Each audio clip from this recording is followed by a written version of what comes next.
我叫林默，在大学同学眼里，我是那种标准的好学生，穿着干干净净的白衬衫，说话轻声细语，永远坐在教室的前3排。他们评价我清秀斯文，甚至有些不食人间烟火。只有我自己知道，这具看似温顺的躯壳下，关着怎样一只渴望冲破牢笼的兽。90后的我们，成长在一个资讯爆炸的年代。当我在高中某个燥热的午后，终于确认自己对男生的悸动并非一种病态时，我感到一种隐秘的狂喜，随之而来的却是巨大的孤独。我学会了在深夜潜入那些蓝色的网页，像个饥饿的孩子在荒原上寻找同类。我知道了什么是1，什么是0，也隐约窥探到了在这个圈子里，肉体有时比灵魂更先抵达彼岸。那时候的我，天真的以为只要在这个圈子里，就能找到那种名为相濡以沫的温暖。然而，现实很快给我上了2堂血淋淋的课。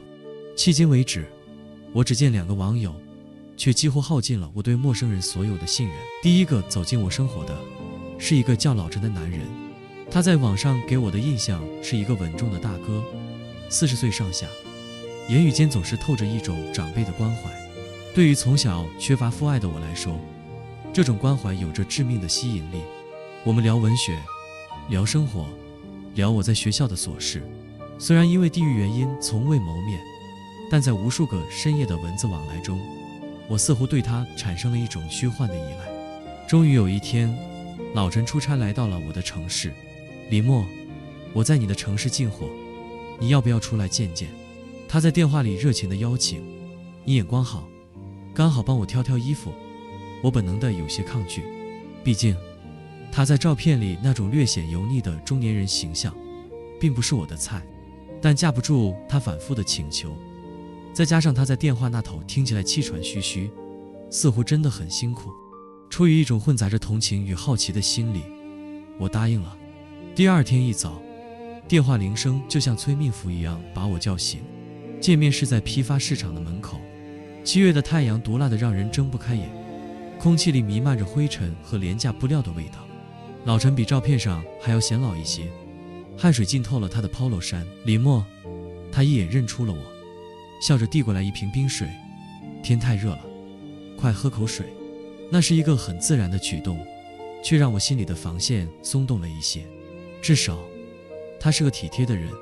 我想接下来的2个小时是枯燥的，我陪着他在拥挤的档口间穿梭，帮他参谋款式。期间他好几次想塞几件样衣给我，我都婉拒了。我不图他的东西，我只是来赴一个关于友情的约。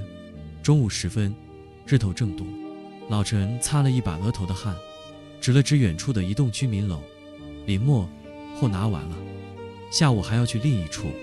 我在这附近租了个短租房放货，这天太热了，不如上去洗把脸，歇个脚。看着他被汗水浸透的后背，又看看自己晒得发红的手臂，我迟疑了一瞬，还是点了点头。那时的我并不知道，并非所有的门都能随便进。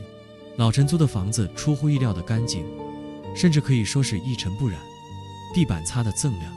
随便坐。他递给我一条崭新的毛巾，顺手打开了电视，然后走去窗边。随着唰的一声，厚重的窗帘被拉上，原本明亮的客厅瞬间陷入了一片暧昧的昏暗，只剩下电视机荧幕发出幽蓝的光，在墙壁上跳跃。我坐在沙发上，莫名感到一丝局促。为了掩饰这种不安，我抓起遥控器，假装专注于电视里无聊的综艺节目。但我能感觉到老陈并没有去看电视，他坐在我身旁，距离近的有些过分。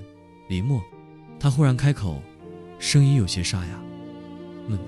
我转过头，却撞上了他盯着我的目光。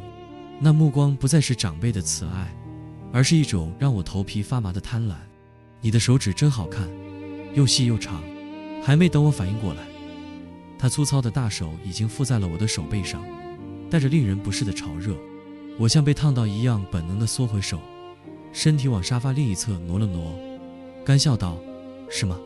那个，我看电视呢。空气仿佛凝固了，电视里的笑声在这一刻显得格外刺耳。突然，一阵沉重的压迫感袭来，老陈像是一头蓄谋已久的野兽，猛地扑了过来。不要！你干什么？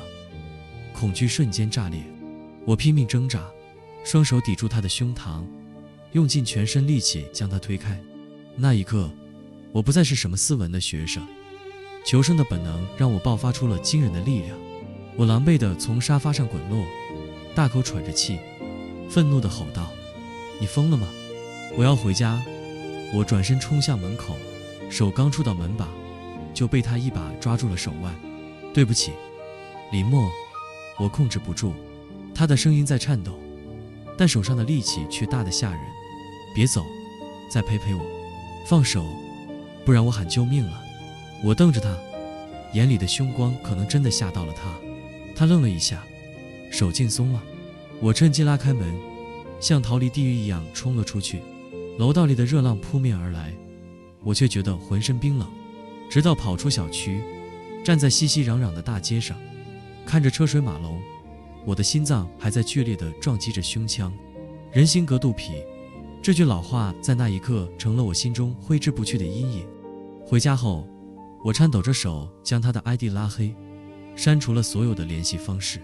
我以为这就是最坏的经历了，却不知道这仅仅是命运给我的一记轻微的耳光。如果说老陈是一场让人恶心的噩梦，那么顾森就是一场裹着糖衣的浩劫。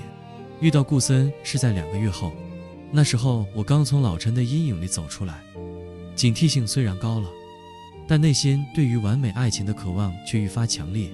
顾森简直就是我梦想中的天才，26岁，身高1.8米，有着模特般的身材和一张棱角分明的脸。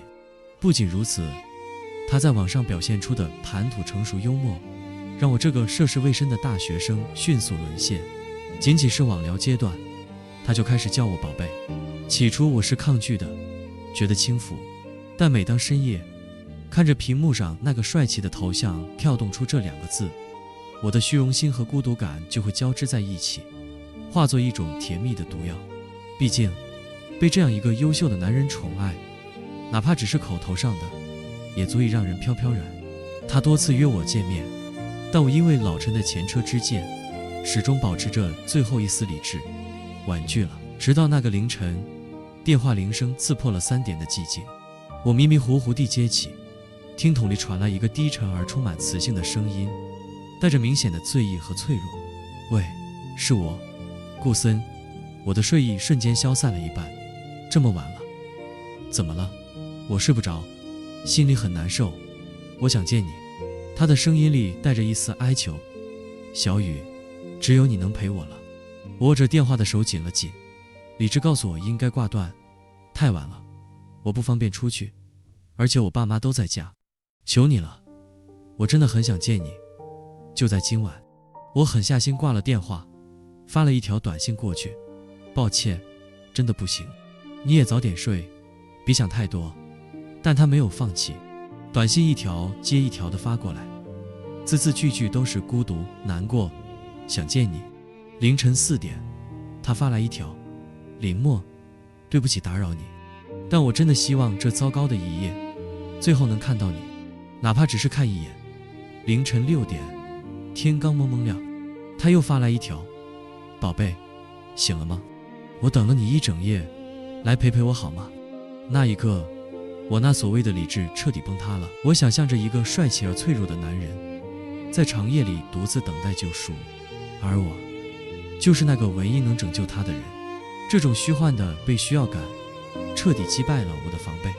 我像个傻瓜一样飞快地起床，刷牙洗脸，甚至特意吹了个发型，喷了点香水。我打了一辆车，穿越半个城市去赴这场救赎之约。在出租车上，我还满脑子都在想见面后该说什么安慰的话，该怎么做一个温柔的倾听者。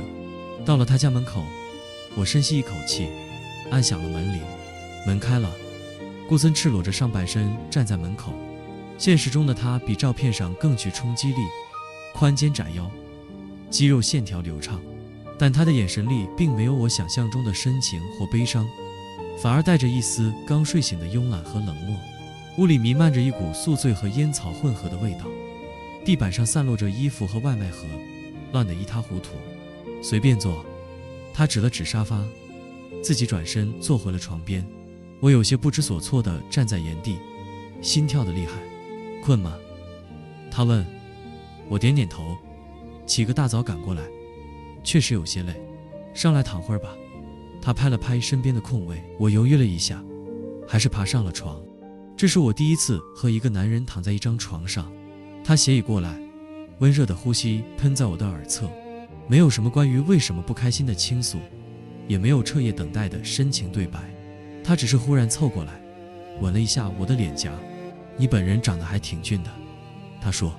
就这一句话，让我紧绷的神经彻底放松，甚至涌起一股被认可的喜悦。他开始亲吻我的额头，手也不安分地游走。我想推开，想问问他到底发生了什么事让他这么难过，但他没有给我开口的机会。他的声音低沉，带着不容置疑的命令，叫我脱掉衣服。我就像中了蛊一样，完全丧失了抵抗力。在那张凌乱的床上，在满屋子的烟味中，我把自己交了出去。然而，接下来的事情并没有我想象中的美好。那一刻，我像一只濒死的鱼，被钉在案板上。我看不到他的脸，只感觉到无尽的疼痛和屈辱。这就是我幻想中的第一次吗？没有爱抚，没有温存，只有单方面的索取和暴虐。不知道过了多久，一切终于结束了。他心满意足地倒在一边睡着了，而我蜷缩在床角，身体像散了架一样疼，心里更是像被掏空了一块。我们一直睡到中午，我醒来时，看着身边这个陌生的帅哥，突然觉得无比荒唐。我要走了，我一边穿衣服一边说。他躺在床上，连眼皮都没抬一下，淡淡的说了一句：哦，回去路上小心。没有拥抱，没有送别，甚至连一句再见都没有。我走出那栋楼，正午的阳光刺得我眼睛生疼，身体后面传来的不适感每走一步都在提醒我刚才发生了什么。我觉得自己像个被用完即弃的垃圾，我不甘心。我拿出手机，我给他发了一条短信：你昨晚不是说不开心吗？现在好点了吗？过了许久，他回了一条：过去了，不想提了。那种冷淡透着屏幕刺痛了我。我还在试图挽回：好吧，那你好好休息。然而几分钟后，手机震动了一下，那条短信如同晴天霹雳，彻底击碎了我所有的幻想。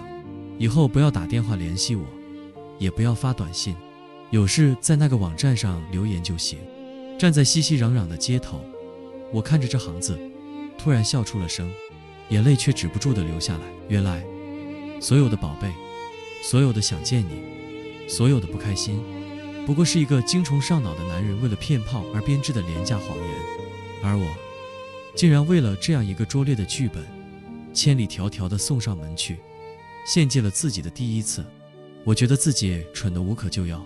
那天下午，我独自在街上游荡了很久，看着周围牵手的情侣，看着喧嚣的城市，我感到前所未有的孤独。世界是死寂的，只有我心里的伤口在流血。